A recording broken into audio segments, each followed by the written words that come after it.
This tutorial video, I'm going to show you how to format cells into percentages. Let's do it right now.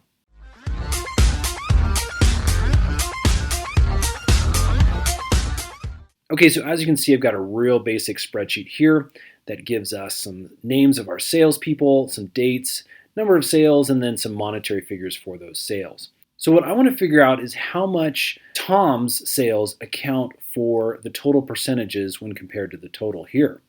So what I'm going to do down here is enter a formula that divides Tom's sales by the total sales, and that will give us a number that we can then turn into a percentage.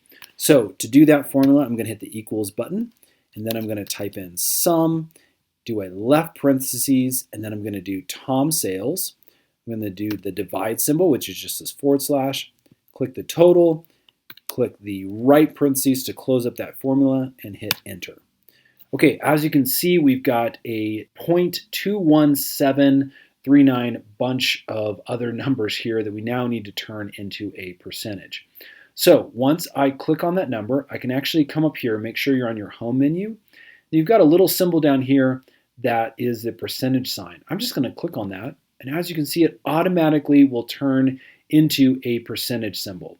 You can actually use your little buttons down here to increase the amount that it shows either to the left or the right via decimal points. In this case, I just want to show a whole number, so I'm going to go ahead and close those decimals back up.